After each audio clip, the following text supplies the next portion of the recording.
Shabbat Shalom. Before I begin, 3 quick points. Firstly, my apologies that last week we had difficulty getting the video up on time before Shabbat. I've put a link below this video for you to easily find last week's video, in case you're still interested. Secondly, for those of you who have attended services in the past few years on Shabbat morning, you will have seen that we paused just before the Torah service to ask who's got good news to share. Birthdays, anniversaries, other celebrations, lottery winnings, you name it. So now that we're not meeting weekly, we don't have that opportunity for people to announce them in person.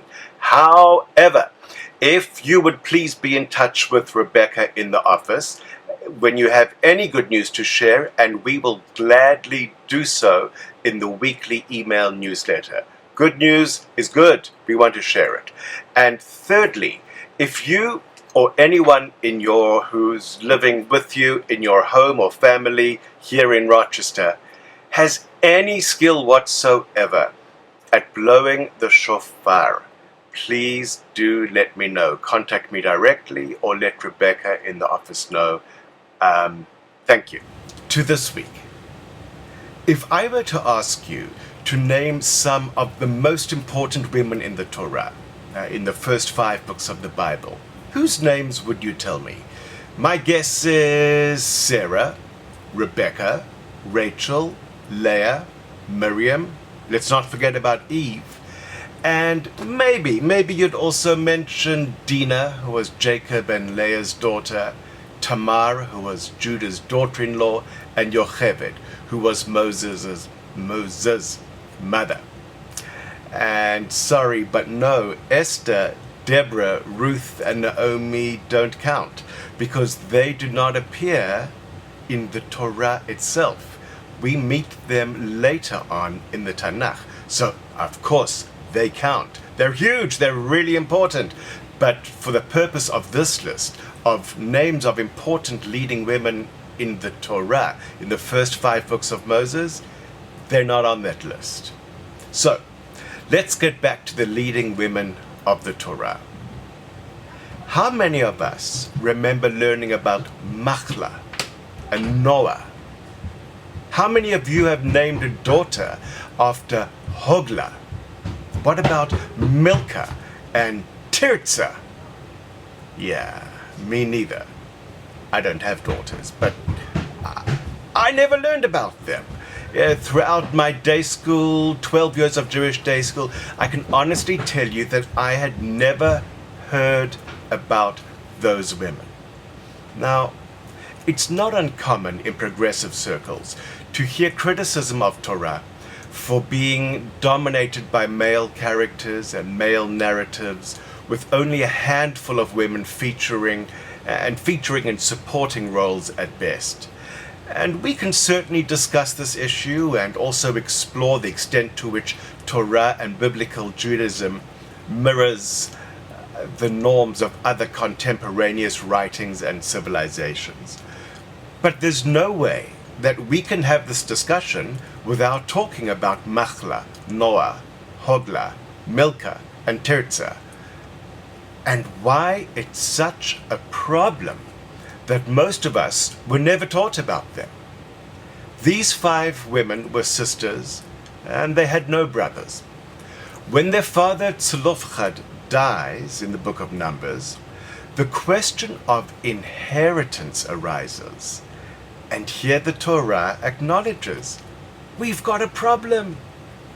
Thus far, whenever the issue of inheritance has been presented in Torah, the beneficiaries have all been sons.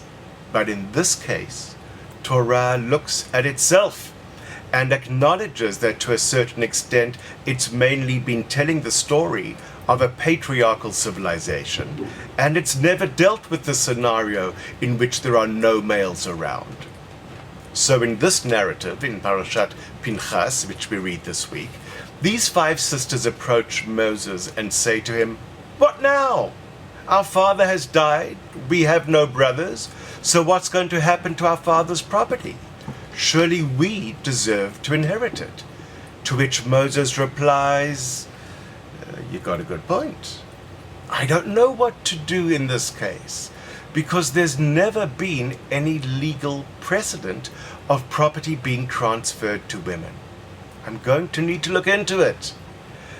Again, we can debate and we can argue about why women had never been inheritors of estates before now, and whether it was fair. We can explore the fact that providing for unmarried women was the responsibility of their fathers, and providing for married women was the responsibility of their husbands. We can discuss the justice of this, while reminding ourselves that the world was a very different place thousands of years ago, and that it's only very recently that the argument of women's rights has been made, and especially in Western culture, of women's rights of being equal to men. And while we're on the topic, may I remind you that women were first allowed to vote in the United States as recently as 1920. So women's rights is really a very recent development in the history of the world. Except for these 5 sisters in the Hebrew Bible. Now, Moses could have turned around to them and said, what are you worrying about? Why do you want to become landowners? It's a headache. Go get married, let someone else take care of you. But that's not what happens. It's not how it plays out. Instead, Moses, or Torah, is concerned about justice and about individual rights. So Moses goes to speak to God about this, to which God, or Torah, replies, you know something? They've got a point. Yes, they deserve to inherit their father's property. In the absence of brothers who would carry on the father's name by virtue of claiming his stake in the land of Israel, our approach has to be about more than just property or patriarchy. It has to be about family. It has to be about fairness. And this is revolutionary, not only in ancient times, but also within our own times, when inheritance has not necessarily been treated equally between male and female children. I also don't mean to whitewash this issue of women's equality and rights in Jewish life and law, or to be an apologist for that which we struggle with in Torah. It's complicated stuff, and it gets even more tricky, more complicated in the rabbinic writings and decisions which come after Torah. But I believe that we have to pay attention to this episode in Torah. 5 sisters, Machla, Noah, Hogla, Milcah, and Tirzah, these sisters come forth. They raise their voices in protest against the status quo. They are heard, they are listened to, they are taken seriously, and they win their case to be treated as individuals among the people of Israel. If you haven't heard this story before, then please go tell it to someone, especially to your daughters, and I guess to your sons too, because they also need to know that the world is not just about them, and neither is Jewish life. Shabbat Shalom.